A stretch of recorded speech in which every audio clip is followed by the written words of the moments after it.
जय हिंद दोस्तों, आप सभी का स्वागत है आपके अपने यूट्यूब चैनल एसजी स्टडी पे। दोस्तों, इंडियन नेवी की तरफ से फिर एक न्यू वैकेंसी आ गया। ये आप लोग के सामने ऑफिशियल नोटिफिकेशन लेकर आ गए हैं और इसके बारे में सब कुछ आप लोग को हम डिटेल में बताएंगे। कौन कौन से बंदे इस फॉर्म को फिलअप कर पाएंगे, कौन नहीं फॉर्म फिलअप कर पाएंगे। तो चलिए वीडियो को शुरू करते हैं। इस वीडियो को आप लोग एक बार जरूर शेयर कर दीजिएगा। सबसे पहले आप लोग देखोगे तो ये जो हम लोग का इंडियन नेवी की तरफ से 10+2 बीटेक एंट्री है, जिसमें कि आप लोग ये परमानेंट कमीशन के तहत आप लोग इसमें ऑफिसर बनोगे मेरे भाई। ये जो हम लोग का बैच है जुलाई 2024 बैच के लिए वैकेंसी निकाली गई है। बात करते हैं इसका फॉर्म कब से फिलअप होने वाला है। तो 6 जनवरी से आप इसका आवेदन शुरू कर सकते हो और लास्ट डेट जो फॉर्म का रखा गया 20 जनवरी, यानी कि आप लोगों को टाइम बहुत कम मिला है। यहाँ पर आप लोग देख सकते हो लगभग 14 दिन के तकरीबन। मैं बोलूँगा कि आप लोग क्या करना कि शुरुआती दिन में फॉर्म को फिलअप कर लीजिएगा।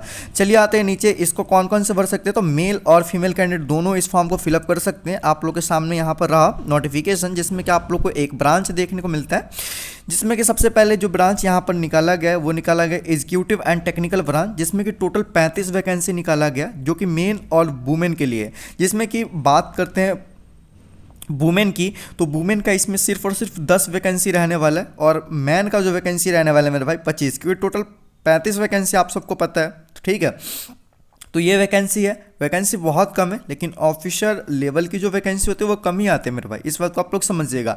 बात करते हैं कि इस वैकेंसी के लिए डेट ऑफ बर्थ क्या रखा गया है। तो ये आप लोग देख सकते हो 2 जनवरी 2005 से लेकर मेरे भाई आप लोग देख सकते हो 1 जुलाई 2007 के बीच में अगर आप लोग का डेट ऑफ बर्थ आता है तो ईजिली इस फॉर्म को फिलअप कर पाओगे। कोई इशू नहीं होने वाला है फॉर्म फिलअप करने में।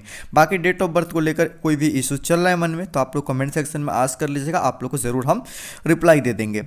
अब चलते हैं हम नीचे आने के बाद देखो कि ये जो फॉर्म है सिर्फ और सिर्फ आप लोग को एक बार भरना है। बहुत सारे बच्चे होते हैं ना कि 2 बार फॉर्म फिलअप कर देते, तो ऐसे में क्या होगा कि फॉर्म रिजेक्ट भी हो सकता है 2 बार 3 बार पढ़ने की कोशिश करोगे तो।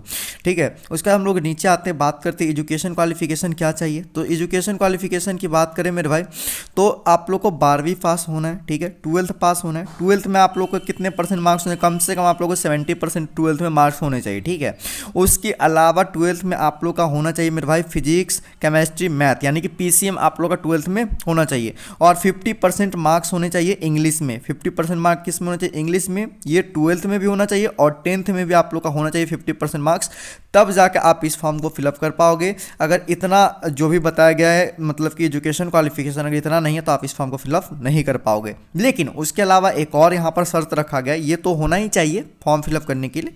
उसके अलावा वही कैंडिडेट अप्लाई कर सकते हैं हु कैन अप्लाई में, जो कि जेई मेन का क्या दिए होंगे मेरे भाई, एग्जाम दिए होंगे 2023 में और उनका क्या निकला हो मेरे भाई, CRR निकला हो। ठीक है, यानी कॉमन रैंक लिस्ट जो होता है वो इशू किया गया होगा मेरे भाई जेई मेंस के द्वारा, तो वो उनके पास होना चाहिए, तब जाके वो फॉर्म फिलअप कर पाएंगे। क्योंकि जब फॉर्म फिलअप करोगे तो आप लोग से मांगा जाएगा CRL, यानी कि कॉमन रैंक लिस्ट जो है जेई मेंस के अंदर वो कितना था आप लोग को वो बताना है। वो फिलअप करोगे तो जाके फॉर्म फिलअप होगा, अगर ये नहीं तो फिर फॉर्म यहीं पे आप लोग नहीं भर पाओगे। तो ये एक खराब लगा मेरे भाई। ठीक है, ये चीज़ देख लो, जो इनका जेई मेन मतलब कि है मेरे भाई रैंक लिस्ट में नाम, तो उन्हीं के लिए ये एक तरह समझ सकते हो।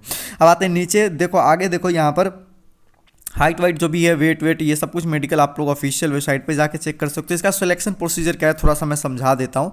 देखो, जो आप लोग के जेई मेंस के जो कॉमन रैंक लिस्ट जो होते हैं ना CRL, उसमें जितना अच्छा रैंक जिसका होगा ना उसी को बुलाया जाएगा SSB के लिए। यानी कि इसमें आप लोग का एग्जाम नहीं, बिना एग्जाम के आप लोग सिर्फ और सिर्फ SSB क्वालिफाई करोगे और देन आप लोग का मेडिकल होगा। मेडिकल जो क्लियर करेंगे पुलिस वेरिफिकेशन के बाद आप लोग का होगा मेरे भाई, आप लोग का जो होंगे वो आप लोग का ज्वाइनिंग आ जाएगा। ठीक है, यही सब चीज़ है। तो बहुत मतलब कि एक तरह से हम बोल सकते हैं कि यहाँ पर जो SSB जिनका बेस्ट है जेई मेंस कर रखे उनके लिए इससे बेस्ट ऑप्शन नेवी ज्वाइन करने का कुछ नहीं हो सकता है।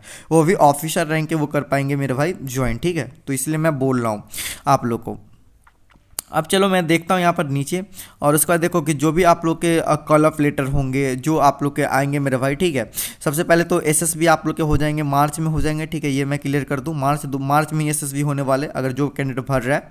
और 4 जगह आप लोग के क्या मिलेंगे मेरे भाई, आप लोग 4 जगह कहीं भी आप मतलब कि फॉर्म डाल सकते हो, बेंगलोर, भोपाल, कोलकाता और एक जगह और है शायद, विशाखापट्टनम, इनमें से कहीं एक जगह आप लोग क्या कर सकते हो, चूज कर सकते हो, वहीं पे आप लोग का एसएसवी होगा।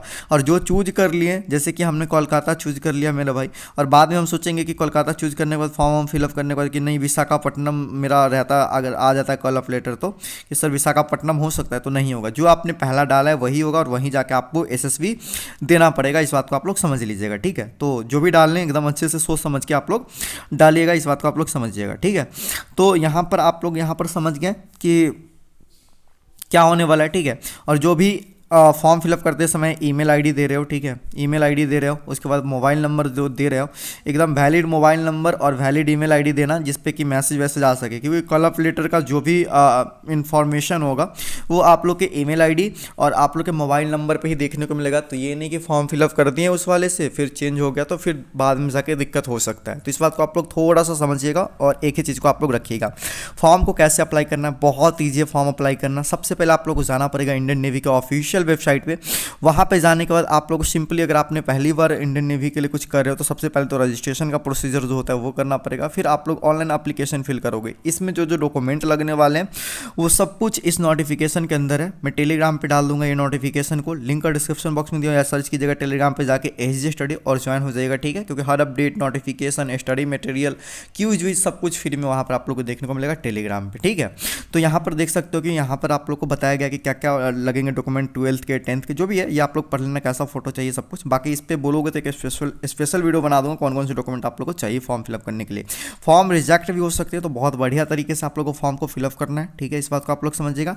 बाकी सब कुछ जानकारी मैं दे दिया, आप कुछ बचा नहीं है इसमें। मेरिट लिस्ट जो भी आएंगे, ठीक है, जब एसएसबी के लिए आप जाओगे और एक मन में चल रहा होगा कि सर मेरिट लिस्ट कैसे लगेगा, एग्जाम नहीं है तो ये एसएसबी में जो भी अच्छा खासा जो मार्क्स लाएंगे, ठीक है, जो अच्छा खासा मार्क्स लाएंगे उनका ही मेरिट लिस्ट बनने वाला है। यानी कि मेरिट लिस्ट सिंपली बोलो कि एसएसबी पे बनने वाले, एसएसबी में जिनका अच्छा परफॉर्मेंस रहा, जिनका अच्छा नंबर आया, उनका सिलेक्शन हो जाएगा। उनके बाद मेडिकल का जो प्रक्रिया वो पुलिस वेरिफिकेशन यही सब होगा और सिंपली ज्वाइन करेंगे। आई होप कि सारा डाउट क्लियर हो गया होगा इस वैकेंसी के बारे में। अगर अभी भी कुछ डाउट है इस वैकेंसी के बारे में कमेंट सेक्शन में आस्क कीजिए और इस वीडियो को ज़्यादा से ज़्यादा शेयर कीजिए। बाकी हम मिलते हैं दोस्तों नेक्स्ट वीडियो में, तब तक के लिए दोस्तों जय हिंद, वंदे मातरम।